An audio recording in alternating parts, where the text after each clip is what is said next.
comment, en tant que responsable politique, vous regardez aussi les difficultés d'accès au numérique, c'est-à-dire que ce qu'on appelle assez banalement la fracture numérique, mais enfin elle existe.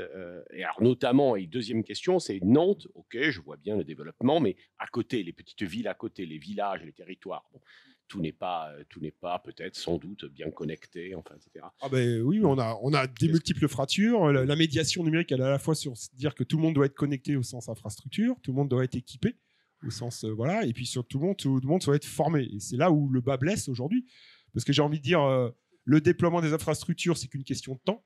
Voilà, on sait que tout le monde est plus ou moins connecté. Alors, je reçois toujours des mails, des tweets en disant voilà, on a du mal à. Ok, mais c'est pas maintenant, c'est qu'une question de temps. L'équipement, de plus en plus, on a des actions d'équiper les plus fragiles. Et ça, c'est pareil, je pense que c'est que de l'équipement. C'est un peu caricatural, mais c'est assez simple en fait à résoudre. Le plus dur, c'est la formation et c'est d'aller toucher vraiment les gens qui se disent. Alors certains seront définitivement hostiles au numérique. Et moi, je crois qu'à un moment donné, il faut aussi hybrider. Et on le voit bien, moi, avec le gouvernement, j'échange beaucoup sur ces sujets. La dématérialisation à l'horizon 2022, on dit non. Alors moi, je dis oui, peut-être sur le principe, mais non, on n'y arrivera pas. Et là, il faut vraiment avoir des logiques d'hybride. Et ce qu'on appelle la maison commune, c'est les mairies. Vous parliez de la proximité en ruralité. Moi, je milite pour le fait qu'à un moment donné, on puisse avoir les mairies qui soient des points d'entrée à ce qu'on appelle justement l'accompagnement numérique des différentes fragilités, quelle que soit la nature de la fragilité. Hein. Je ne sais pas lire et écrire, je ne connais pas le langage français, et j'ai peur de cliquer. Parce que le peur du clic, il est souvent important. Et donc ça, il faut qu'à un moment donné, ça soit... on nous invente des systèmes, des fois France Service, enfin des choses... La simplicité, elle est là. Les mairies, elles sont partout. Donc aujourd'hui, comment on fait de la mairie un lieu de médiation numérique digne de ce nom, sur lesquels, en fait, on a à la fois de l'équipement, mais aussi on a surtout des gens qui accompagnent sur la formation. Et à Nantes, on a des médiateurs qui arrivent, on a des lieux. En fait, il faut créer des lieux de proximité. Ça, la proximité, de toute façon, on y arrivera. Il faut pas se détacher. Il ne faut pas que les gens se déplacent. Et il faut de la proximité, ce qui n'empêche pas à un moment donné d'avoir des visions globales aussi.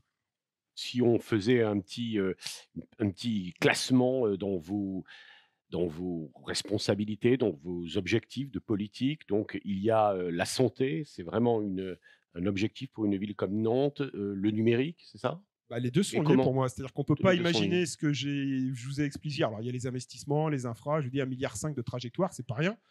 Mais au cœur de cette vision de la santé globale, on ne peut pas faire sans la donnée, sans le numérique, l'interopérabilité. Donc, créer cet observatoire, oui, à un moment donné, il va falloir utiliser le numérique pour pouvoir consolider toutes ces données et les sublimer. Et ça, c'est le pouls, sans ça, on ne peut pas piloter nos politiques publiques. Si on le fait, on ne peut pas le faire encore à l'ancienne avec des intuitions, des indicateurs qui ne sont pas, je ne parle pas de temps réel, mais qui ne seraient pas aujourd'hui suffisamment précis, fins, pour justement à la fois nous guider et surtout évaluer nos politiques publiques. Parce que depuis longtemps, on y va à l'intuition, mais on n'a pas. Là, je crois qu'aujourd'hui, la rationalisation de la donnée, et c'est pas faire de la donnée pour faire de la donnée, c'est la rendre interopérable. Et quand je dis la sublimer, c'est vraiment utiliser toutes les technologies possibles, intelligence artificielle ou autre, pour qu'à un moment donné, on puisse nous avoir, au niveau de maturité et on va dire, d'appropriation pour qui de droit, la donnée qui doit être sublimée. Donc le numérique, il est au cœur. Le numérique au sens effectivement, en tout cas, la télémédecine, vous allez y revenir, je ne rentre pas dans tout ça, mais ça, on le voit bien. Mais la face visible, c'est vraiment, pour nous, un territoire, c'est effectivement qu'on puisse avoir une qualification sur cet observatoire. Et après, oui, il faut... La télémédecine, c'est un axe, il faut continuer à investir sur l'hôpital de plus en plus connecté, continuer à investir sur l'intelligence artificielle pour le dépistage du cancer du sein. Tout. Ça, on va dire, c'est déjà parti. Moi, mon rôle politique, c'est de poser cette vision globale et dire que sans le numérique, au sens plutôt la donnée, on ne va pas y arriver.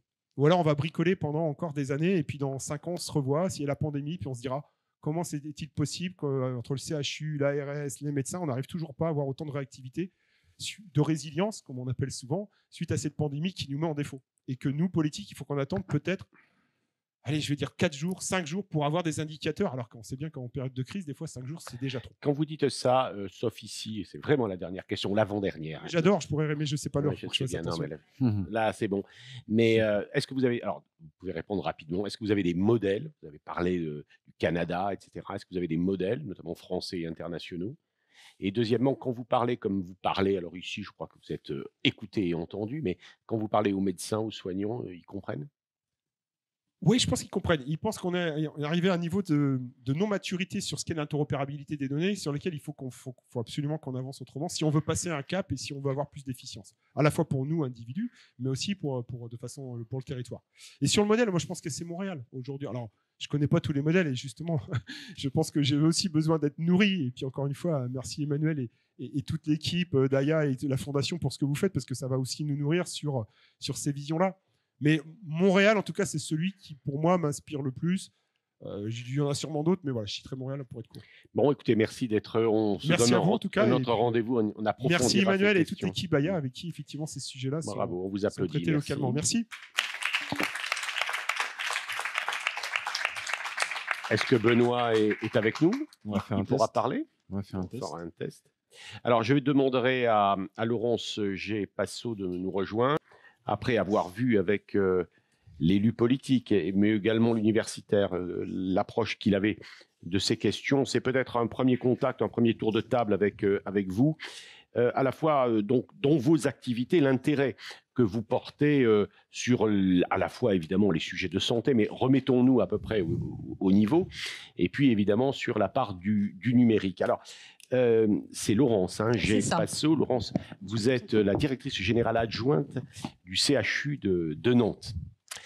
Nous sommes donc heureux de vous avoir. Alors, redonnez-nous peut-être la vision que vous avez de votre CHU, de la place qu'il a dans les territoires, mais enfin même au-delà, dans la ville évidemment.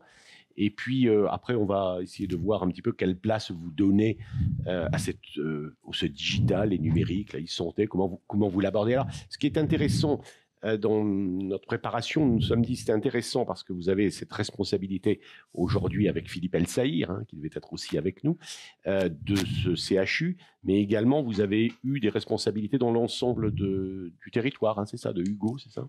Oui, dans mon poste précédent, j'étais amenée à travailler sur des sujets de recherche, innovation, données pour l'ensemble des CHU du Grand Ouest. Oui.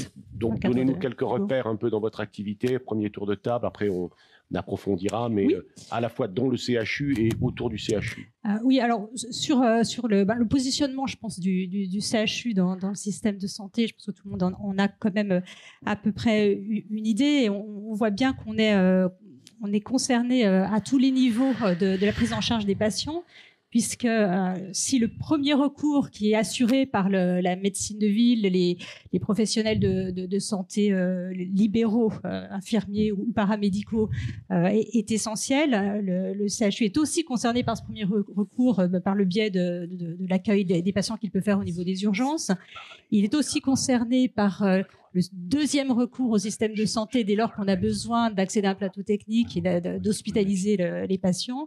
Il est encore concerné quand il s'agit d'apporter des compétences et des soins très spécialisés de recours, puisque c'est précisément ce qu'on demande à des centres hospitaliers universitaires. Par ailleurs, il est aussi en première ligne sur les sujets de formation des professionnels de santé. Il est particulièrement concerné aussi sur les sujets de recherche en santé. On sait et on va voir que le numérique en santé, c'est maintenant aussi un des axes très importants du développement de cette recherche en santé. Donc, dans ce contexte-là, c'est sûr que les enjeux du numérique, ils sont majeurs, parce que finalement, cette question du numérique, elle va être complètement transversale et percuter les grandes évolutions qui sont en cours dans la santé et que le CHU et que l'hôpital en général, je dirais, porte et aussi est impacté par cette grande transformation. Donc, je pense en particulier aux évolutions épidémiologiques, avec le développement très, très massif des pathologies chroniques. Je pense au vieillissement de la population. Mais c'est vrai que la grande nouveauté, c'est la maladie chronique. Tout le monde en fait l'expérience autour de soi. Et dans un cabinet de médecine générale, on est entre 30 et 40% des personnes qui viennent consulter qui ont une maladie chronique.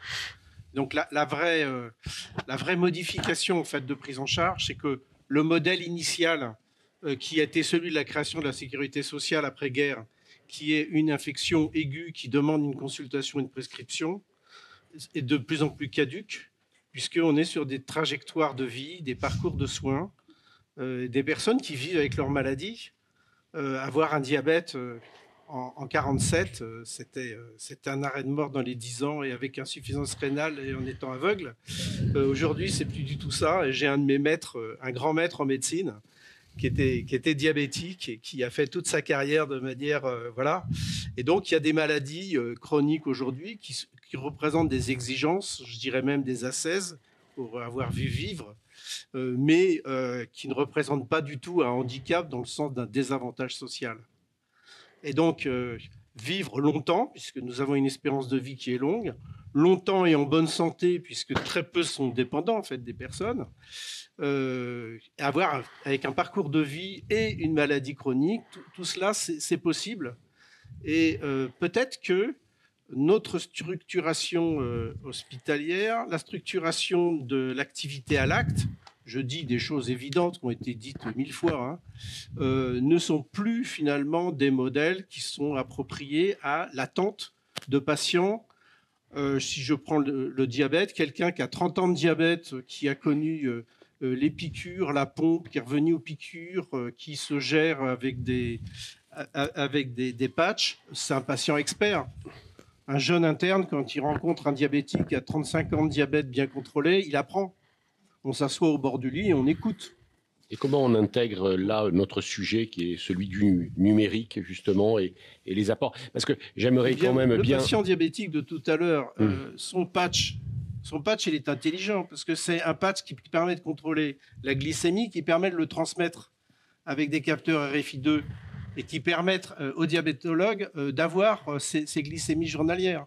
Donc le patient ne devient pas simplement un objet porteur d'une alerte, mais devient un sujet qui est partenaire du soin. Et le numérique, finalement, est un moyen de communication différent. Mais sur, finalement, une activité médicale qui est renouvelée. C'est pour ça qu'on parle souvent qu'on est en train de quitter le modèle hippocratique du patient, du médecin expert qui prend une décision médicale, vers un modèle qu'on a appelé fonctionnel à la suite de l'OMS, qui est un patient qui a un coach, un médecin qui a un coach avec souvent des paramédicaux et un patient expert. Et donc, évidemment, c'est plus du tout la même relation. Le numérique, là-dedans, c'est tout simplement un alphabet qui nous permet de nous exprimer, de transmettre avec facilité. Mais en fait, ça ne change pas forcément en soi, parce que c'est numérique, la nature. Ce qui change la nature de cela, c'est l'expertise du patient, l'expertise aussi de l'entourage. Quand vous êtes avec un jeune enfant ou une personne âgée, la famille pose des questions parce qu'ils ont regardé sur Internet le nom de la maladie. Et donc, on discute, pas forcément à propos de la maladie, mais à propos de la manière dont a été traduite la maladie sur Internet. D'accord. On va essayer de réfléchir également avec vous, en tout cas au cours de cet entretien, sur la manière dont vous exploitez, d'abord vous récoltez les données, etc. Je voulais simplement avoir quand même, et ce que vous faites dans ce Gérontopole, en quoi il est, sur ces sujets-là, en quoi il est... Mais si vous me permettez, oui. Je vais faire une incise. Par rapport à la question de tout à l'heure, sur qu'est-ce que vous voulez faire demain, très loin, en tout numérique. Je pense qu'on est dans une situation, on est dans le déjà là et le pas encore. Le déjà là, c'est qu'on a appris avec la crise que la présence d'un soignant, c'est important. Que des métiers qui sont inapparents, finalement, nous permettent de vivre ensemble. Et donc, il ne faut pas penser que le pas encore va nous exonérer de la nécessité de bien faire ce qui est déjà là. Et aujourd'hui, on a une crise très claire, c'est de présence des soignants auprès des patients. C'est général, c'est sur toute la France, ça a de multiples causes.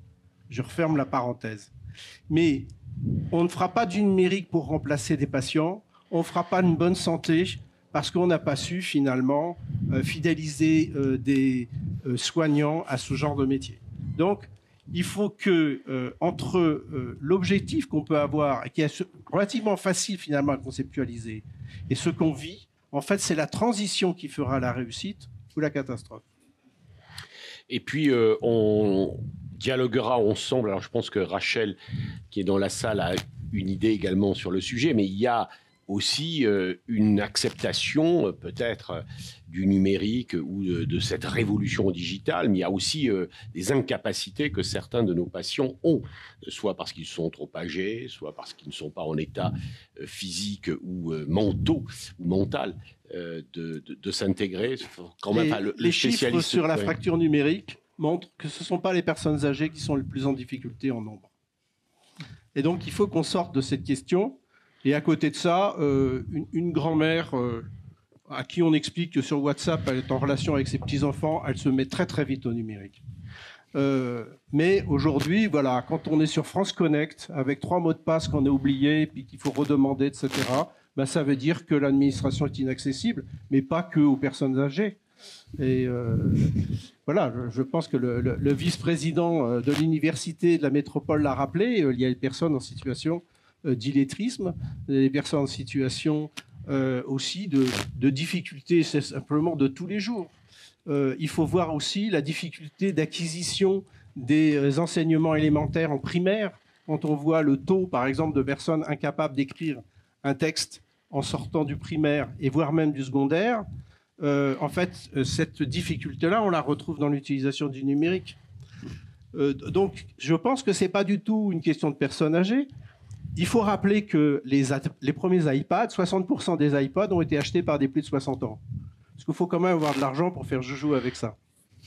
Et donc, en fait, ils ne sont pas du tout dans un illettrisme numérique, ils sont au contraire des geeks. Je crois que la FNAC arrive à survivre grâce aux plus de 60 ans, qui achètent des trucs parfaitement inutiles, mais qui leur donnent l'impression d'être jeunes et d'être up-to-date. Et donc, je ne sais pas s'il y a quelqu'un de la FNAC dans la salle, mais ce n'est pas du tout une attaque contre cette entreprise. Mais c'est simplement, voilà, c'est une description, quoi. Et donc, je pense que la fracture numérique, elle est tellement forte et elle est tellement diffuse que dans un texte, j'en avais fait la proposition dans un rapport, il faudrait, de la même manière que Jules Ferry a fait l'école républicaine à la fin du 19e, il faudrait qu'on fasse l'école républicaine du numérique pour tous les âges et pour tous. Parce que sinon, eh bien, on a une administration qui est inaccessible et un droit des personnes qui ne peuvent plus s'exprimer. C'est peut-être un plan pour un mandat de 5 ans, ça. Il va falloir attendre 27.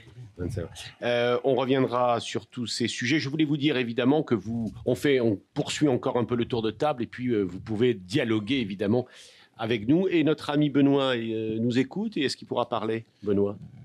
Il faut mettre le micro. Alors, on verra. Hein. J'espère que Benoît note un certain nombre de choses. Et c'est notre grand témoin, donc il nous fera quelques commentaires au cours de notre entretien. Jean-Pierre Poinsignon, vous êtes le directeur associé de Quanza. Tout à fait, oui. Alors, vous êtes au bon sens du terme, un homme de l'art du numérique, hein, de la data. Enfin, vous allez nous dire un petit peu des données, vous allez nous dire un petit peu ce que vous faites. D'abord, Quanza, c'est quoi? Quanza, c'est un cabinet de conseil spécialisé dans le numérique. Et puis moi, je porte la filiale qui est spécialisée dans le numérique de santé et dans toutes les infrastructures numériques pour les hôpitaux.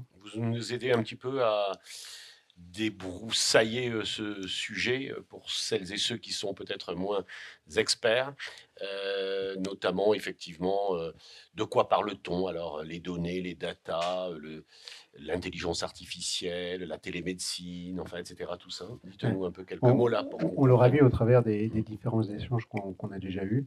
On est sur un sujet qui est extrêmement vaste et extrêmement complexe. Entre la vision d'un élu qui va parler de toute la mixité qu'on a autour du digital, entre les contraintes qu'on a à l'intérieur de l'hôpital et entre la vision qu'on a plutôt du côté des patients et des soignants, on a un monde qui est extrêmement vaste. Et au milieu de tout ça, on se retrouve avec les données et on se dit qu'est-ce qu'on va faire avec. Et c'est là où en fait nous on intervient pour essayer de structurer tout ça. Et c'est pas très simple parce que dès qu'on va rentrer dans l'hôpital, on a des tas de contraintes qui arrivent. Déjà la nature des données elles-mêmes. On a des données qui viennent du bâtiment qui sont très spécifiques. C'est des mesures de température, de luminosité, des flux de gaz, des flux d'eau. Après, on a les données du patient qui ont des contraintes très particulières sur la façon dont on doit les stocker, dont on doit les protéger. Et en plus, aujourd'hui, on a des données patients en temps réel, c'est-à-dire qu'on est capable de voir d'un espace à l'autre en temps réel, son rythme cardiaque, etc., etc. Puis après, on a toutes les données qui viennent de l'extérieur de l'hôpital, Parce que pour fonctionner correctement avec le digital d'aujourd'hui, l'hôpital a besoin de savoir ce qui se passe autour de lui. En plus, on veut que ça devienne des écosystèmes de santé qui soient capables de communiquer les uns avec les autres. Donc on arrive sur quelque chose qui a été bien dit tout à l'heure, c'est l'interopérabilité de toutes ces données. Nous, notre métier, c'est de faire en sorte qu'en fait, ces données soient accessibles pour les gens qui ont le droit d'y accéder, mais surtout qu'elles soient utilisables pour rendre un service en utilisant ces données, même aux personnes qui n'ont pas forcément le droit d'y accéder. Je vous coupe tout de suite là, justement, parce que ça c'est vraiment important. Je ne suis pas sûr que tout le monde le sache. Qui a droit, qui a accès, qui a droit d'avoir accès à ces données? Alors, c'est quelque chose qui est complexe. Je vais prendre l'exemple de l'hôpital. Moi, je suis médecin cardiologue. J'ai un patient qui est dans mon service de cardiologie. Au travers de ma tablette, j'accède à toutes ces informations. Mais c'est parce que c'est mon patient. Il y a un autre médecin qui est juste à côté, qui est, je ne sais pas, en service d'oncologie. Il tape sur le nom du patient. Il ne faut pas qu'on lui donne forcément accès à ces informations-là parce qu'il n'a pas le droit. Donc ça veut dire à un moment donné que même sur ce patient-là, tout le monde à l'hôpital peut par exemple avoir accès à son nom ou éventuellement accès à certaines informations en cas d'urgence. Mais à l'inverse, il y a des données qui sont très spécifiques. Donc l'accès aux données, en fait, va dépendre à la fois de la donnée elle-même et à la fois de la personne qui y accède. Et c'est pour ça qu'en fait, on change complètement le modèle. Avant, on prenait les données, on les mettait dans un château fort, et puis ceux qui étaient dans le château fort avaient droit d'accéder aux données. Aujourd'hui, avec la multiplicité des données, on n'est plus du tout dans ce domaine-là. On a une donnée qui est accessible, et en fait, l'objectif, c'est de faire en sorte que la personne qui y accède, on sait qu'elle a le droit de la lire ou de l'utiliser, et on lui permet de la lire ou de l'utiliser. Donc, on n'a plus cette notion de château fort, on a des données qui sont cryptées, et chaque individu a une clé pour la décrypter, ce qui lui donne accès et lui permet de la lire. Alors les citoyens, d'une manière générale dans le monde, mais enfin les Français en particulier, ont, dans le fond, une assez bonne compréhension, dit Gilles Berru, de ce qu'est le numérique, de ce qu'est le digital, de son usage. Pour autant, c'est pas aussi simple que ça.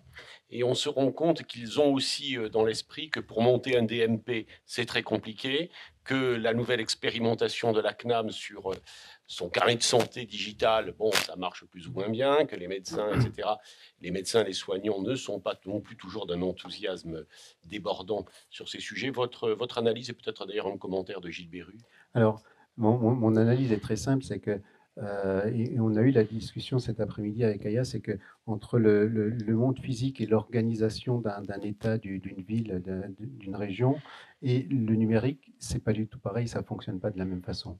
C'est-à-dire qu'aujourd'hui, quand on voit les démarches qui sont faites au niveau de la sécurité sociale, et encore la sécurité sociale a fait des petites expérimentations, mais il y a quelques années, le NHS a perdu des milliards de livres sterling en essayant de faire on en a perdu pas mal non plus. Ouais, mais peut-être un peu moins quand même.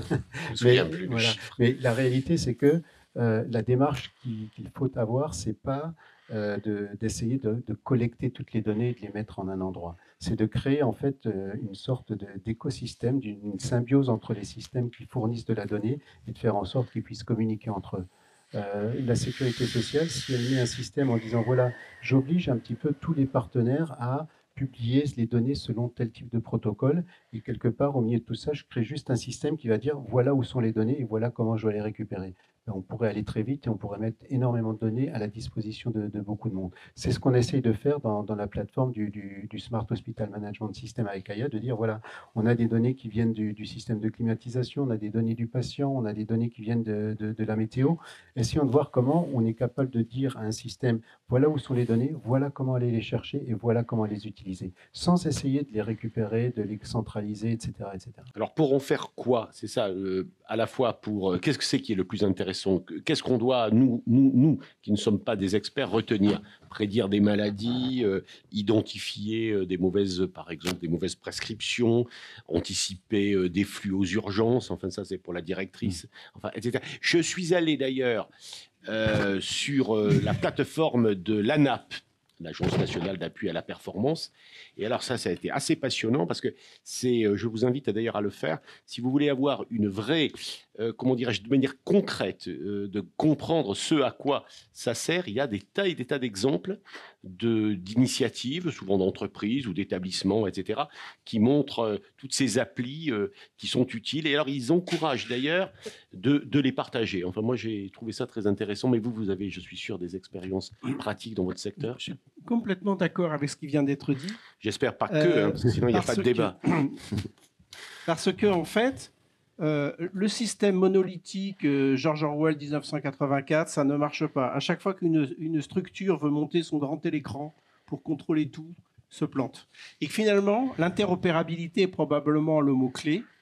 Et du fait qu'on se retrouve avec une sorte de communauté de systèmes de veille et de systèmes numériques, dans lequel finalement se crée, j'ose dire, une sorte de démocratie numérique, où les systèmes qui marchent bien vont prendre un peu plus le pied de place que ceux qui marchent moins bien, mais qui peuvent être intéressants parce qu'ils sont sur des niches. On connaît ça à l'hôpital. Quand on veut faire un système, on a toujours une spécialité qui a son logiciel, qu'elle a fait avec sa société savante, qui marche super bien. Ils disent, mais je ne vais pas arrêter d'utiliser mon logiciel pour le système hospitalier, parce que finalement, voilà. Et l'intelligence de ce qui a été fait au CHU de Nantes à l'époque de l'installation de Millennium et maintenant le travail qui est fait avec le nouveau système ISLI, c'est de se dire, on préserve les cultures professionnelles avec des logiciels qui sont vraiment des niches, mais qui vont être interopérables avec un système, qui vont pouvoir dialoguer pour permettre un parcours de soins. D'accord. Et dès qu'on dit démocratie numérique de logiciels, alors qu'aujourd'hui on a simplement comme contrôle le marché, on génère en fait une idée qui n'est pas forcément fréquente, c'est-à-dire de la logique du marché parce qu'on va gagner plus d'argent et avoir plus de parts, c'est pour ça qu'on va être meilleur. On va arriver à autre chose, c'est comment un ensemble de systèmes numériques vont être un avantage ensemble pour l'institution qu'elle sert. Donnez-nous 2 ou 3 exemples dont votre spécialité, parce qu'on dit les parcours de soins, etc. Mais enfin bon, tout ça, on comprend à peu près, mais enfin c'est quand même un peu techno, excusez-moi. Mais donnez-nous des exemples précis de ce à quoi les usages, ce à quoi les choses vont évoluer. Je donne d'abord un exemple de ce qu'il ne faut pas faire. Ouais. On nous avait remis des carnets de santé en papier dans les années, fin des années 90, début des années 2000. Et donc, on recevait un patient qui arrivait avec son carnet de santé sur le système du carnet de l'enfant. Ça marchait super bien. Et il y a à peu près 17-18 ans, on nous a dit on arrête tout parce qu'on va faire un système numérique. Et là, depuis, en fait, on n'a plus rien. Donc, c'est là que le problème de la transition d'un système à l'autre est important. Et de dire on va vers l'avenir, tout le reste, c'est désuet. Souvent, en fait, ça fait des ruptures, des fractures. Voilà. Alors, pour répondre à votre question plus précisément, ce qui s'est passé, par exemple, avec la crise, a montré que des hypothèses que nous avions déjà ont pu être validées. C'est-à-dire qu'il faut associer dans le parcours d'un patient la possibilité, par des moyens de communication numérique, d'avoir un accès plus facile à une expertise, mais toujours avec, en même temps, la possibilité de mobiliser un soignant. Et que, en fait, ce qui fonctionne, surtout sur des populations vulnérables, c'est le couple numérique et personne. Par exemple, il y a un hôpital psychiatrique en France qui marche super bien. Je salue le docteur Jean-Achille Cozy qui est ici et qui m'a permis de connaître cet hôpital. C'est Saint-Étienne-du-Rouvray, où ils ont 140 EHPAD qui est associé à un hôpital psychiatrique. Et ce sont des patients qui avaient des psychoses graves qui vont en EHPAD, mais quelquefois à 200 km du centre. Eh bien, il y a la télémédecine, mais avec une infirmière psy qui est sur place avec le patient. Et ça fonctionne bien. Nous, on a fait exactement la même expérience avec une hotline pendant la crise, et puis le développement d'une équipe mobile gériatrique territoriale. Ça s'est fait aussi également à Angers, ça s'est fait dans de nombreuses villes. Et on associe en fait la possibilité d'un appel, la possibilité d'une interférence avec de la télémédecine et la possibilité de mobiliser des professionnels. Et là, on a un système en fait qui associe les avantages du numérique en termes de facilité de connexion, d'organisation, interprofessionnelle et avec les patients et leurs familles, et en même temps avec la présence humaine. Merci. Simon Davis, alors vous êtes ici chez vous, oui. Quand je ne vous présente pas, mais mes fiches disent que vous êtes le vice-président de la Fondation AIA en charge de l'environnement. Alors, plusieurs choses effectivement à voir avec vous, mais en particulier, en préparant notre réunion, j'ai dit à Emmanuel, j'aimerais bien que vous nous définissiez réellement bien ce qu'est une smart city. que vous nous donniez quelques exemples et que vous nous expliquiez effectivement le lien. Alors, on ne peut pas parler de tout, d'autant qu'on va laisser la parole aussi à nos... Et je vous salue, donc Fabien Jouron. Mais que vous nous disiez effectivement comment on associe ces idées qui sont vos métiers pour la plupart ici, d'urbanistes, d'architectes, etc. Je m'y associe, si vous me permettez, à nos métiers de la santé. La définition d'une smart city est assez difficile à donner. C'est un terme assez valise qui entoure depuis près de 10 ans maintenant beaucoup de projets d'aménagement urbain. C'est pas pour cette raison qu'il n'y a pas des tendances manifestes qui se déclinent sur la question de l'intégration des systèmes d'information à la ville et les qualités qu'on peut y amener. À l'intérieur d'un aménagement qui prend en compte ces nouvelles technologies de l'information, on a des promesses qui sont passionnantes sur les questions d'économie de ressources et sur les questions aussi de gestion des espaces vacants dans la ville, par exemple. On peut ainsi optimiser à l'intérieur d'une ville l'ensemble des flux et optimiser l'ensemble du métabolisme de la ville en lien avec ça. D'un point de vue écologique, c'est une stratégie assez passionnante. C'est sympa comme terme, métabolisme de la ville. Tout à fait, voilà. Ce qui rentre, ce qui sort et maximiser les flux qui sont réemployés. Ça, c'est l'une des promesses de la ville intelligente, avec celle aussi d'être plus fonctionnelle. Nous, chez Aya Life Designers, on s'intéresse plus particulièrement à comment ces nouveaux outils du numérique, ils peuvent être un moyen et non une fin pour répondre à la promesse qu'on se fait d'un urbanisme favorable à la santé. Et donc, s'il fallait donner une définition à cette ville dite intelligente, on a cette tendance à toujours rajouter des adjectifs derrière la ville durable, la ville intelligente, la ville du quart d'heure. Si on devait donner une définition, eh bien moi je l'orienterais vers cette définition de santé positive et globale qu'on a commencé à esquisser tout à l'heure avec Monsieur Trichet. C'est-à-dire qu'il ne se limite pas, bien sûr, à la question de l'offre de soins, mais qui regarde l'ensemble des micro-influences, des facteurs qui influencent notre santé collective. Et sans doute que le numérique, sans doute que les outils technologiques actuels nous permettent désormais d'appréhender cette complexité qui est justement de regarder l'ensemble de ces facteurs, de ces micro-influences de notre santé collective. Et c'est le pari qu'on fait avec différents modes de pensée qui sont au cœur des recherches de la Fondation Aya depuis des années et qui visent justement à ne plus séparer architecture, santé et écologie, mais avoir un système de pensée global où l'on retrouve les différents facteurs qui influencent la santé en matière de santé environnementale. Voilà, l'eau que l'on boit, l'air que l'on respire sont autant de facteurs de santé qui influencent fortement les modes de vie et également les pathologies chroniques qu'on a citées un peu plus tôt. Les facteurs également de la santé habitée, non seulement bien sûr la qualité sanitaire à l'intérieur du logement, à l'intérieur de l'environnement bâti, donc on connaît aujourd'hui les impacts très prégnants sur la santé, mais également ce à quoi le logement, ce à quoi l'hôpital donne accès dans un environnement proche. Et on voit ainsi que la présence de locaux pour faire du sport, d'espaces verts à proximité, va avoir une incidence aussi très forte sur la santé collective des personnes. Les questions de mixité sont bien sûr assez centrales. On a tout un grand volet qui est la question des modes de vie, l'incitation à l'activité physique, l'alimentation saine, l'aspect aussi lié à l'intermodalité, les éléments au sein d'un projet qui permettent une cohésion sociale, donc qui n'est pas un réseau social numérique, mais qui peut être un réseau social dans la vraie vie, quoi, quelque part, recréer cette sérendipité qui n'existe pas forcément aujourd'hui sur les réseaux sociaux dans le monde numérique par nos projets.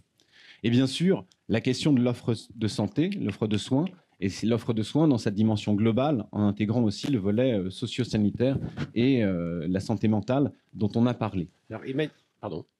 Juste voilà, pour rajouter une phrase, c'est qu'on se doit d'interroger simultanément l'ensemble de ces composantes et pas en silo, de manière à pouvoir nourrir des arbitrages de projets parce qu'on ne pourra pas être bon partout.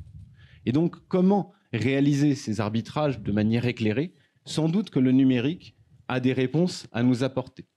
Et il nous permet, notamment déjà, avec les données de santé, les données environnementales que l'on collecte sur certains territoires, de pouvoir hiérarchiser ces différents facteurs qui influencent notre santé. Alors, on en a parlé avec M. Trichet, on en a reparlé avec Jean-Pierre, mais vous y avez accès, vous, facilement, en étant des architectes d'un groupe privé? Enfin, comment ça se passe?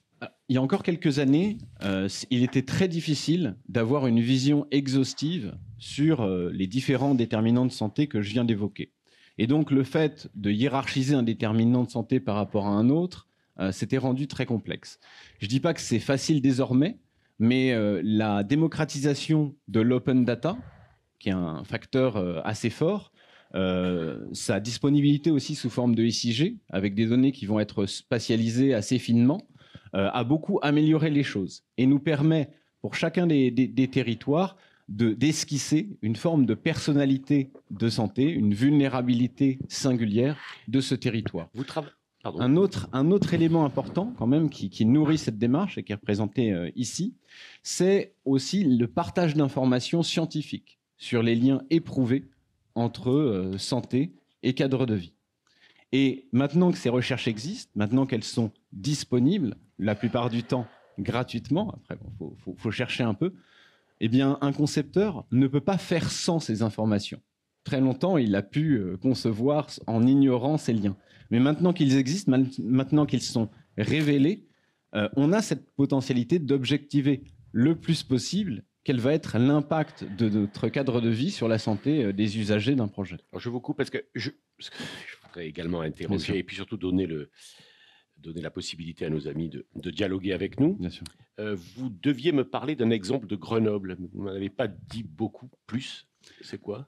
Alors, la ville de Grenoble nous a missionné il y a à peu près 1 an pour l'accompagner sur la mise en œuvre d'une stratégie d'urbanisme favorable à la santé. L'urbanisme favorable à la santé, c'est une démarche qui a plus d'une vingtaine d'années maintenant, qui a été beaucoup développée en France par le réseau des villes santé de l'OMS. Et la ville de Grenoble a souhaité accélérer sur cette question. On sait qu'elle a aussi été très souvent en pointe sur la question de la transition écologique. Et elle a senti que c'était le volant d'après, c'est-à-dire réconcilier les transitions à travers cette notion d'urbanisme favorable à la santé. Dans le cadre de cette intervention, ils nous ont demandé de regarder 2 sites très singuliers, très différents à l'échelle de Grenoble et de poser un diagnostic socio-sanitaire sur ces 2 sites, de manière à cerner leurs différences et à proposer une stratégie idoine sur chacun des sites. Alors vous allez me dire, mais ça donne quoi du coup concrètement, ça emmène quoi? Eh bien par exemple sur l'un des sites, la question de l'îlot de chaleur urbain, l'îlot de chaleur urbain, c'est-à-dire l'élévation locale de température qui est liée justement à la densité urbaine, au degré de minéralité du sol, à la concentration urbaine, à des phénomènes de piégeage radiatif, d'effet canyon pour ceux qui connaissent.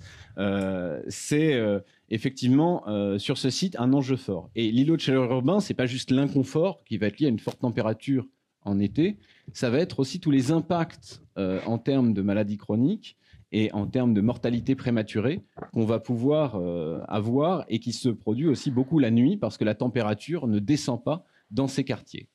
Si on prend cette cartographie qui est maintenant, grâce aux outils numériques suffisamment fines, de ce phénomène d'îlot de chaleur urbain et qu'on le superpose aux différents programmes accueillant des populations particulièrement vulnérables, on peut nourrir la politique de la ville de manière intéressante. Par exemple, en mettant en réseau des lieux de fraîcheur au sein de la ville. C'est l'une des actions qui a été proposée sur ce projet. On peut, autour également des établissements de santé, proposer d'avoir une canopée végétale beaucoup plus dense, beaucoup plus continue, qui permette de gérer cette fraîcheur, qui est vraiment notre patrimoine de demain, c'est cette fraîcheur urbaine que l'on saura réaliser. Alors, merci, on reviendra sur ces points que vous avez développés, mais nous recevons également Fabien Jouron, vous êtes le délégué régional de la Poste. Alors, quand nous nous sommes rencontrés pour préparer cette réunion, je dois dire que j'étais très content parce que je sais à peu près ce que vous faites. Et je me suis rendu compte, quand j'ai rencontré vos collègues il y a une dizaine d'années, qui cherchaient à penser l'avenir de votre entreprise.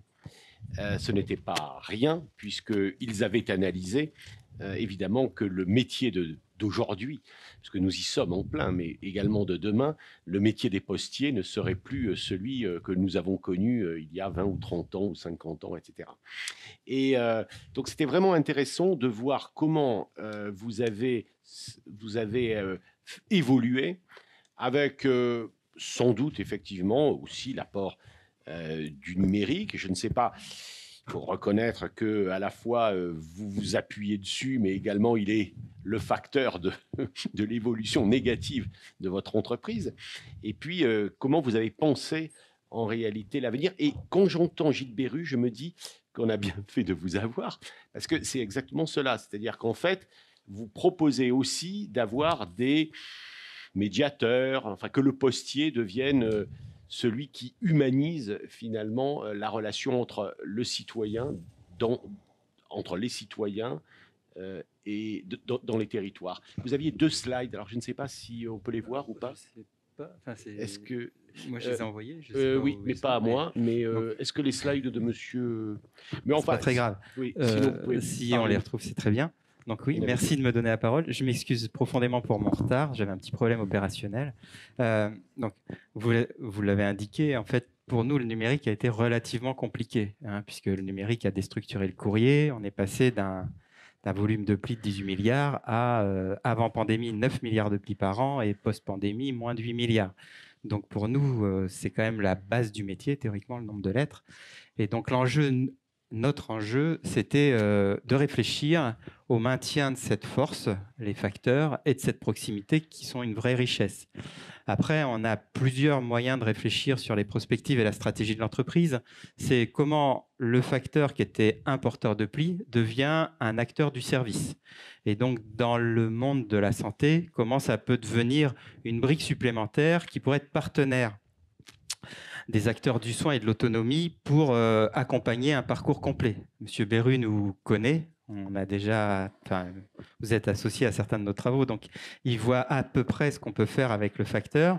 Donc ça, c'est la première brique. Comment le facteur peut devenir quelqu'un qui peut apporter de l'information ou remonter de l'information pour faciliter certaines analyses par des professionnels de santé. Nous, on ne sera jamais professionnels de santé, on est juste des médiateurs de services.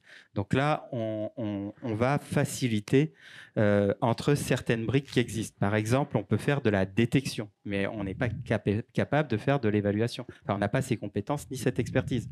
Nous, on fait des détections de fragilité qui permettent d'anticiper certaines choses ou qui permettent de remonter de l'information. Voilà, donc ça, c'est la première brique, c'est comment ce tissu, qui pour nous est essentiel, qui participe à notre identité, ce tissu de personnes qui sont en proximité, l'ensemble du corps des facteurs, peut avoir d'autres métiers qu'un simple métier de porteur, mais des métiers qui ont du sens avec fondamentalement ce qu'il fait. Et deuxièmement, on a aussi, nous, des visions prospectives de ce que le numérique peut nous utiliser. Donc, on a DocaPost, qui a une branche DocaPost Santé, qui travaille sur la confiance numérique et la dématérialisation. Et eux, donc, ils ont des spécialités que je ne connaissais pas, Kwanza, qui ont l'air assez proches des vôtres, sur l'identité, le e-consentement, que ce soit e-consentement de santé et RGPD, qui sont 2 e-consentements très différents. Moi, je ne suis pas forcément très fin sur ces sujets, mais manifestement, c'est très différent. Ils gèrent de la data, enfin du stockage de data, et ils gèrent des algorithmes d'intelligence artificielle à la demande. Et ensuite, il y a notre pôle santé qui développe également, par acquisition externe, des offres qui peuvent être complémentaires dans toutes nos briques. Donc, on a pu faire des acquisitions comme Asten Santé, qui est de l'accompagnement des personnes qui ont des problèmes respiratoires à domicile, qui là sont des entreprises qui sont opérées par des professionnels de santé. Et on a aussi, on a aussi dans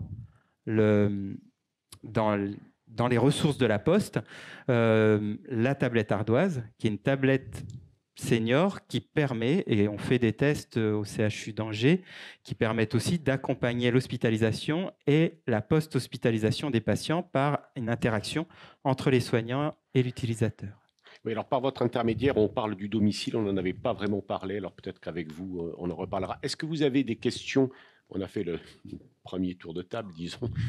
Est-ce que vous avez, si vous avez des questions, si vous voulez dialoguer avec nous, c'est bien volontiers. Je suis sûr que Rachel Baucher nous dira rapidement que tous les médecins sont d'accord pour s'engager dans l'amitié, l'amour et le respect et l'innovation et le numérique. Alors, comme Pascal Morel m'a envoyé à deux reprises la parole, je me sens un petit peu obligée de la prendre. Alors,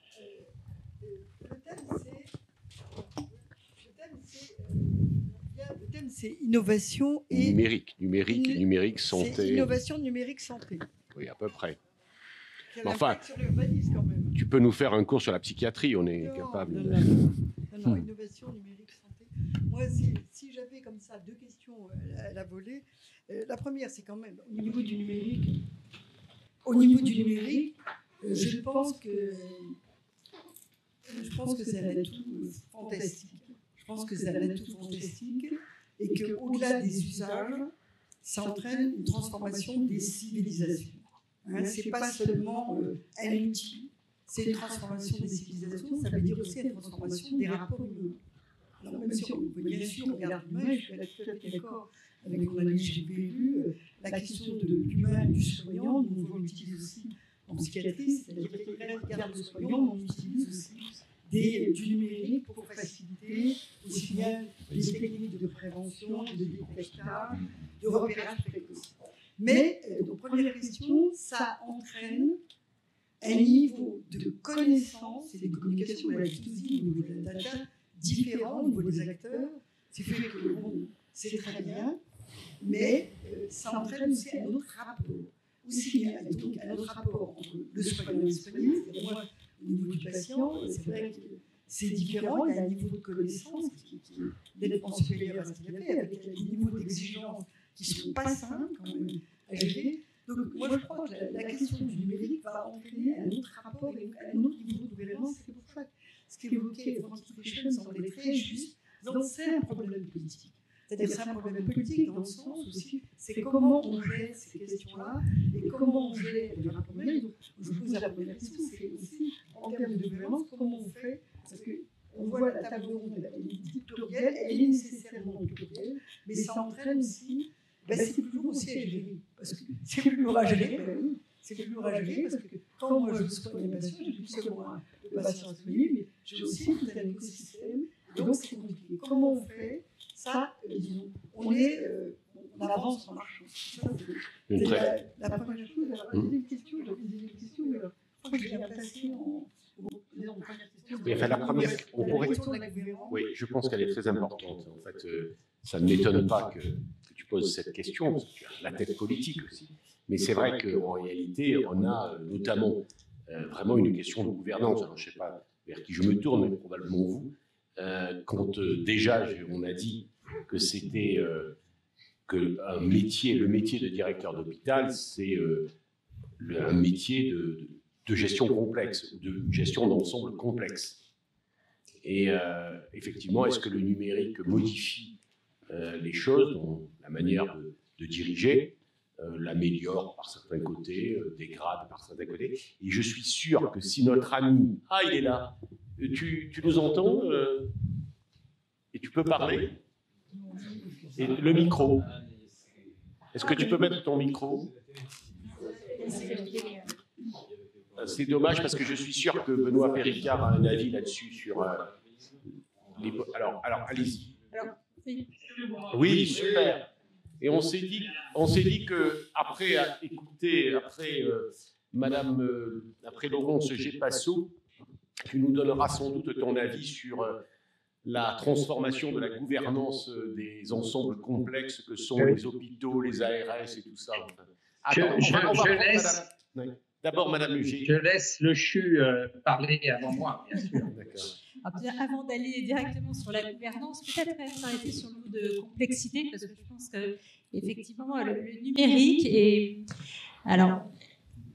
peut-être un outil puissant pour réduire la complexité, si on s'en sert bien, parce que là, je rejoins un peu Gilles Berru, on peut aussi avoir l'effet inverse si on s'en sert mal.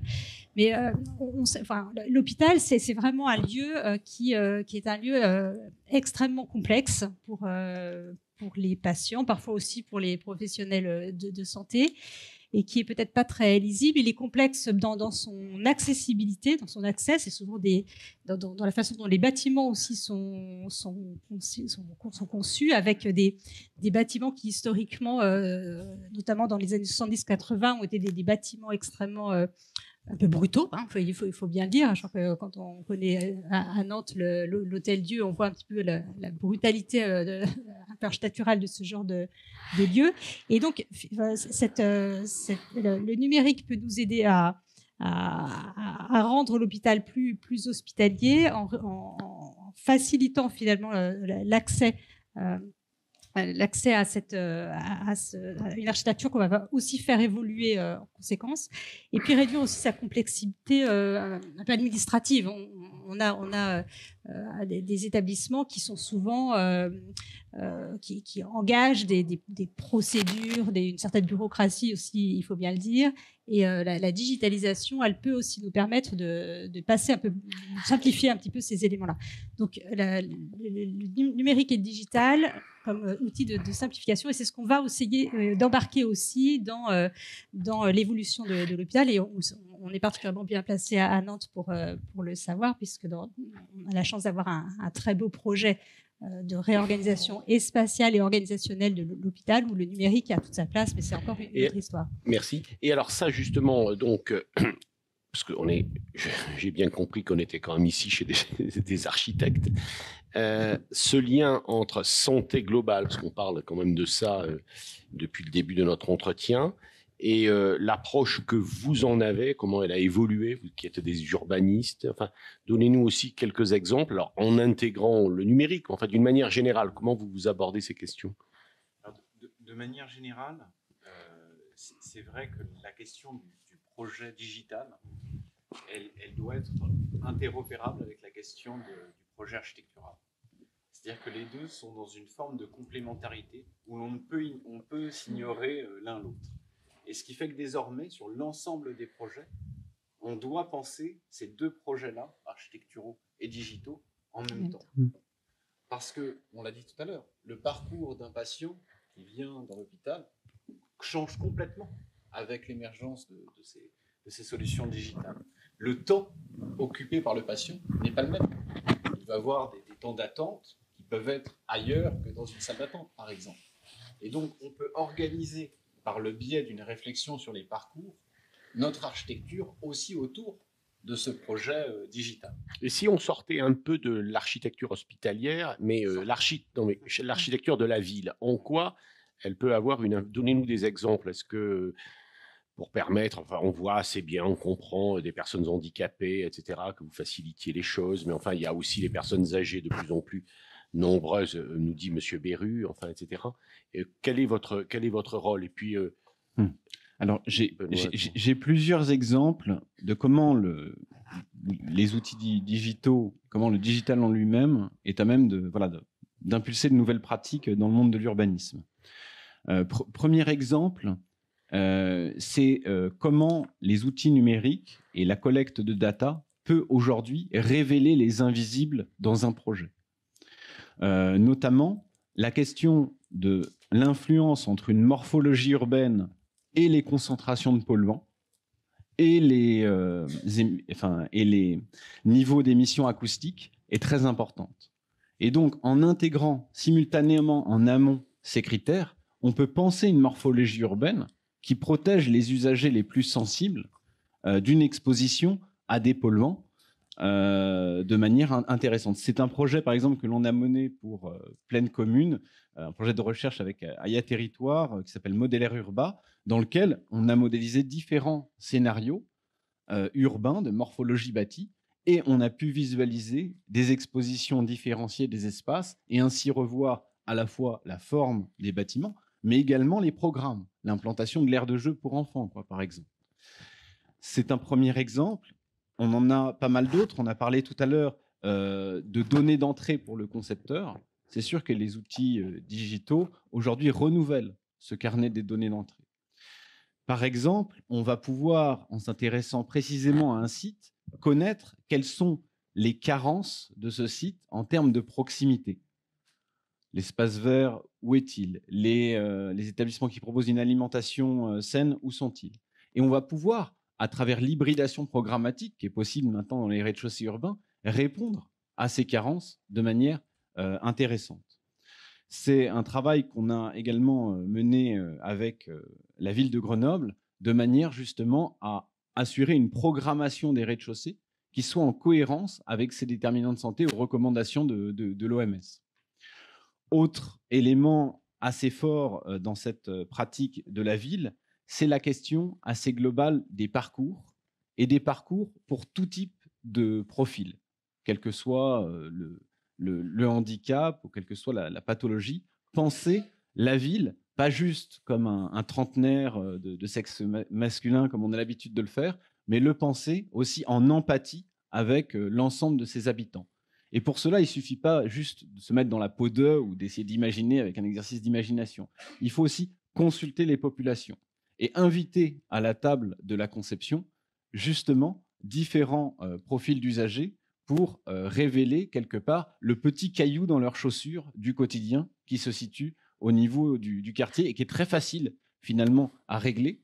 Et ça, c'est vrai que les outils numériques, on a parlé beaucoup d'outils de modélisation, d'outils effectivement de services, mais on utilise aussi beaucoup le numérique pour faire de la collecte de données sur un panel très représentatif de population. On peut collecter un maximum de données aussi sur la perception qu'ont les gens de leur quartier et se servir de cette perception aussi comme donnée d'entrée. Est-ce que vous voulez poser des questions, dialoguer avec nous? Emmanuel, non, pas de questions. Non, juste peut-être une réaction, et je rejoins ce que Rachel évoquait et ce que Francky évoquait également, c'est qu'on voit bien que c'est une question de politique en fait, et de portage politique pour avoir des visions en dehors des hommes et des femmes en poste à un instant T, et de travailler opérateur, je dirais interopérateur, un CHU avec une ARS, ok, mais avec des acteurs publics et privés qui peuvent avoir cette vision. On peut parler de parcours étudiant parce qu'on parle souvent de la personne âgée, mais moi j'aime bien ce qu'on évoque souvent avec Gilles, la ville de tous les âges. Il y a quand même notre jeunesse qui est la première concernée et la première concernée par le numérique et qui sait s'en servir et qui en abuse à la fois avec des aspects positifs mais aussi des aspects négatifs, et donc on voit bien que tout ce qui est dit là, ça questionne le sujet de la gouvernance à nouveau, le sujet du portage politique, parce que sans cela, je pense que chacun travaille dans son silo, et la question, c'est l'interopérabilité de tous ces intervenants. Quand la Poste a des engagements aussi forts sur un territoire, je pense qu'il n'y a pas un village où il n'y a pas un bureau de poste, où il n'y a pas, en tout cas, un lieu où la Poste n'est présente, c'est vrai, que ce soit à la campagne ou que ce soit dans nos villes, parce qu'on parle beaucoup de villes, des grandes métropoles, mais parlons des campagnes aussi. Voilà, donc je souligne deux choses, la politique, le portage, l'interopérabilité, et puis la jeunesse là-dedans et le numérique, comment on utilise finalement cette ressource-là, qui a pas mal de choses à nous dire et qu'on consulte pas souvent. En tout cas, ça ne nous a pas échappé une contribution que tu as faite avec d'autres, une tribune récente qui était un peu ça. Résume-la en une seconde.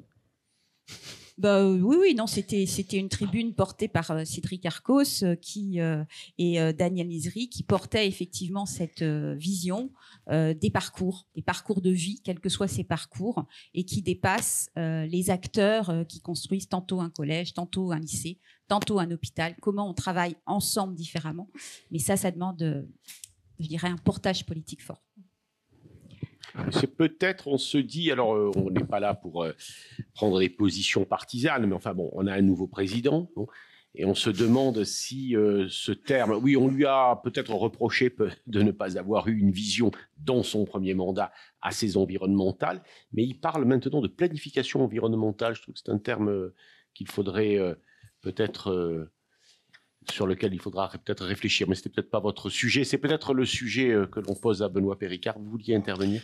Oui, il y a peut-être une dimension dont on n'a pas encore parlé, mais qui me semble assez importante, notamment dans la ville de tous les âges et dans les orientations qui sont prises de manière majeure pour les populations vulnérables, c'est la place du domicile. Oui, bien sûr. J'avais dit qu'il fallait qu'on en parle. Et le domicile est un élément qui est essentiel. J'aime bien rappeler que en grec, le domicile, c'est loïko. Et que les philosophes de cette époque, et je pense en particulier à Aristote, parlaient d'oïko pour le corps dans son enveloppe, pour dire l'importance en fait du domicile pour que la personne se structure dans un soi. Aujourd'hui, on est sur un virage domiciliaire très fort pour les personnes âgées, pour les personnes en situation de handicap, pour les personnes handicap vieillissantes, pour les personnes ayant des troubles mentaux de toutes sortes, y compris secondaires à des traumatismes, etc.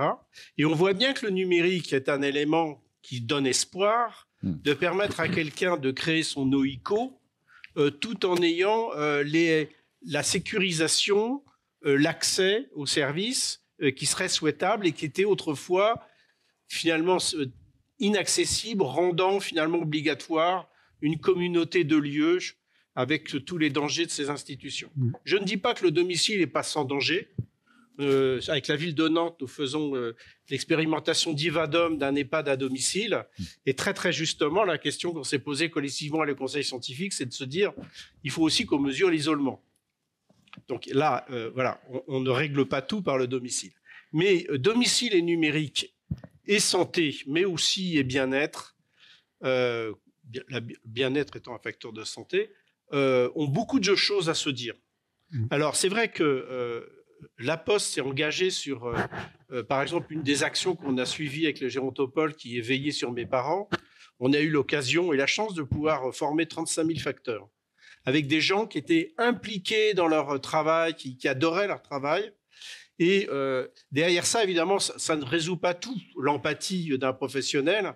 Il faut aussi que le service ait voilà, une structuration. Il faut aussi un modèle économique pour pouvoir le suivre, parce que la Poste est aussi une belle entreprise.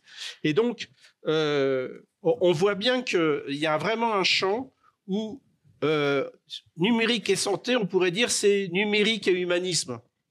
Parce que si la santé, c'est l'équilibre psychosocial, on n'est pas loin de ça. Et je pense que le domicile est un élément important, au-delà des structures hospitalières, etc. C'est pour quand l'hôpital éclaté dans les domiciles, c'est-à-dire comme on parle d'EHPAD avec les domiciles, et que finalement, le repère géographique d'une structure unifiée avec ses limites béton, etc., va être de plus en plus en interférence avec un territoire. J'ai la chance de faire partie du conseil scientifique à l'investissement hospitalier. On est tout le temps en train de se poser la question, un nouvel hôpital, oui, mais dans quel territoire, avec quel service, avec ce territoire. Et donc, il y a une porosité, en fait, de l'OICO et de l'institution hospitalière, entre autres, qui est, à mon avis, important, parce que c'est une des places du numérique. Oui. On va laisser la parole aussi, mais que dit l'urbaniste, là? Tout à fait, c'est les frontières de cette OICO. L'architecte même, j'allais dire aussi. Les frontières de cette OICO ne sont pas forcément, effectivement, les murs de la maison. Parce que ce qu'a montré bien le Covid également, c'est aussi ce à quoi donne accès cette maison dans un périmètre assez restreint. Et donc, voilà, pour rester à domicile à partir d'un certain âge, il faut certes revoir la fonctionnalité de ce logement et vérifier un certain nombre de paramètres. Vous êtes très bien placé pour le savoir. Mais il faut aussi interroger l'échelle du quartier. Et cette échelle du quartier, elle est fondamentale aussi dans ce qu'on peut proposer en termes de numérique à proximité du quartier. Parce qu'on a peut-être des commentaires un peu idiots. Alors, je le dis ici dans une maison d'architectes, mais on s'imagine que les architectes, c'est comme les hospitaliers. Ils ont envie de construire de grands hôpitaux et puis vous avez envie de construire de grandes cathédrales, non? Ça doit être un peu frustrant, non? Alors, un hôpital, c'est déjà une petite ville, quoi. Mais maintenant qu'on a cette vision élargie de la santé, finalement, voilà, la ville est hôpital, quoi, quelque part en elle-même. En tout cas, je suis assez frappé parce que à vous écouter et entendre, vous employez souvent des termes assez médicaux, assez de santé. Vous parlez de morphologie. Enfin bon, la morphologie n'appartient pas aux médecins, mais enfin, il a souvent des termes. Oui. Ok. Les serments d'Hippocrate et celui de l'architecte ont beaucoup de choses en commun, hein, vous savez. Je ne sais pas si on a suffisamment répondu sur la gouvernance.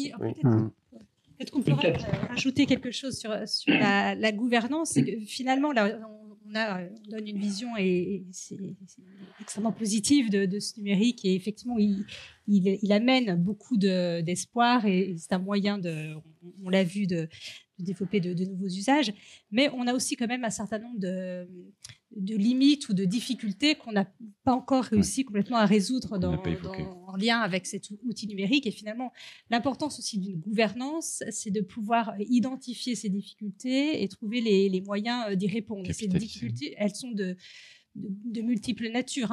Si je prends des exemples pratiques qu'on peut avoir au niveau de l'hôpital, on peut rencontrer... on n'a pas répondu à toutes les limites sur le plan des modèles économiques ou des modèles juridiques qui sont liés à l'usage du numérique, à l'usage des données.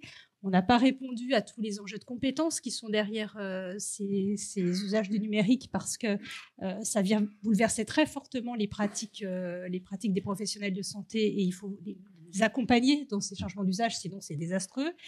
On n'a pas encore non plus formé toutes les compétences dont on va avoir besoin pour développer ces nouveaux usages ou ces nouveaux outils. Et on a encore beaucoup de questions qui se posent aussi dans la façon dont on organise aussi les relations entre l'hôpital et les autres acteurs de santé. Le numérique, c'est un moyen, mais ce n'est qu'un moyen. Et on sait bien qu'il faut qu'on mette en place toute une série de régulations pour que ça soit véritablement efficient. Et sans une gouvernance qui associe tous les acteurs, on ne va pas très loin. Alors, sous le contrôle d'Emmanuel, je pense qu'on est à la fin de notre entretien. Je voulais Benoît, je ne l'ai pas oublié, mais Benoît va faire la synthèse. Non, je ne l'ai pas oublié. Il va faire la synthèse. Il réussit en général très bien les synthèses. Est-ce que vous m'entendez? Les plans de partie, de sous-partie. Mais juste avant, je demande simplement à M. Jouron, est-ce que les postiers, parce que ça a été dit et il n'y a pas eu de réponse, est-ce que les postiers sont contents de faire ces nouveaux métiers, à votre avis? C'est pas une question facile. J'imagine. Donc, aujourd'hui, nous, on doit transformer leur métier. Donc, il y a beaucoup d'interrogations. En fait, les postiers, il faut toujours revenir au sens et pourquoi les gens travaillent. Et en fait, les facteurs, parce que c'est essentiellement des facteurs qui interviennent sur la santé, surveiller sur mes parents. Après, c'est d'autres postiers, mais qui sont plus experts. Mais les facteurs, en fait, sont mus par trois leviers. Ils veulent être en contact avec les gens. C'est des gens qui vont dehors. Ils veulent pas être enfermés. Ils veulent pas. En fait, c'est comme des ouvriers, puisqu'ils passent d'une boîte aux lettres à une boîte aux lettres, sauf qu'ils sont pas sur une chaîne au départ. Et donc leur enjeu, en fait, c'est être au contact avec les gens, ne pas être enfermé et avoir une mission d'intérêt général. Et en fait, quand on fait veiller sur mes parents ou des prestations qui vont au domicile pour expliquer que c'est pour maintenir l'autonomie, pour expliquer que c'est pour faciliter un parcours de soins, et qu'on porte ce message, le facteur est pleinement dans le sens de la mission qu'il pense avoir. Et donc, c'est comme ça qu'on travaille. Et une partie du travail de conviction ou de démonstration du sens, c'est quand on les fait former par le gérontopole, quand on travaille avec le gérontopole et qu'ils sont formés. Et là, les professionnels du gérontopole portent le message et leur démontrent l'intérêt de leur mission. Une conclusion presque, Benoît Péricard. D'abord, merci de ma rapidement invité à Nantes. C'est toujours un grand plaisir d'être à Nantes, même en téléportation, presque en hologramme, et d'y voir que l'intelligence est toujours présente dans cette cité. Je cite particulièrement Gilles Berru, que j'ai grand plaisir à entendre, notamment, mais tous les autres également, bien entendu. Je vais juste, comme conclusion, donner 5 dates très rapides, et puis la première, 1997, j'arrive à Nantes comme directeur d'ARH, c'est la préhistoire, j'en ai bien conscience, et des médecins de Saint-Nazaire, de La Roche-sur-Yon me montrent déjà ce qu'ils font en échange de données en matière de cancérologie. Voilà, première chose. Alors, c'était avec des photocopies, c'était avec du téléphone déjà, mais voilà, c'était...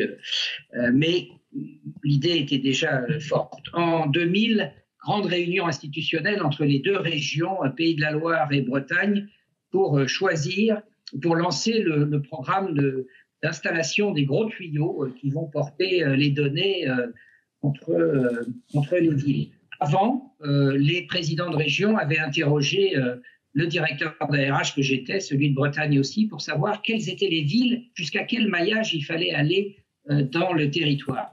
Et en fait, il s'était appuyé sur le maillage de la santé et un peu de l'université, mais l'université c'était plus simple, il y avait très peu de villes, mais le maillage de la santé pour faire ce maillage, ce réseau. Le seul problème, mais j'y reviendrai un tout petit peu dans la gouvernance, c'est que la région avait prévu que les maillages entre les villes, mais pas à l'intérieur même des villes, entre les acteurs. Troisième, 2004, 5 ans après, j'arrive au CHU de Nancy que je dirige et j'ai face à moi des médecins qui avaient conçu un système autonome d'informatique et de numérique pour l'ensemble du CHU. Je me suis battu, j'ai démoli ce système pour en mettre un nouveau, pas le Millennium du CHU de Nantes, mais pas très loin. Et je pense que personne ne regrette aujourd'hui qu'on soit passé à un système plus normal, entre guillemets. Je passe 10 ans et je deviens un patient assez grave à un moment. Et dans l'ambulance qui me conduit entre 2 hôpitaux pour être opéré du cœur, l'infirmier me dit « Est-ce que vous avez bien votre CD sous le coude ?» Parce que les systèmes d'information entre l'ESPIC dans lequel j'étais et le grand hôpital parisien, c'est pas le même système d'information. Donc, si vous n'avez pas le scanner que vous avez eu il y a 1 heure, ils vont pas pouvoir le lire. Bon, finalement, le fait que j'ai le CD a permis de le lire. Mais bon. Et puis, beaucoup plus récemment, il y a 1 semaine avec mon épouse, nous entrons dans la catégorie qui intéresse Gilles Berru, eh bien, consultation préalable à une intervention, pas très grave, mais consultation d'anesthésie organisée par Doctolib. C'est simple, c'est facile et ça marche. Bon, alors, qu'est-ce que je tire de ces 5 dates? Et au regard de ce qui a été dit, je retire juste 3 choses. Un, c'est puisque finalement c'était le sujet de votre table ronde cet après-midi, c'était des individus dans un territoire qui utilisent un outil qui est le numérique. Pour ce qui est, et j'observe que en ayant un regard de vieux sage maintenant, il y a des constantes et puis il y a des nouveautés absolument extraordinaires, bien entendu.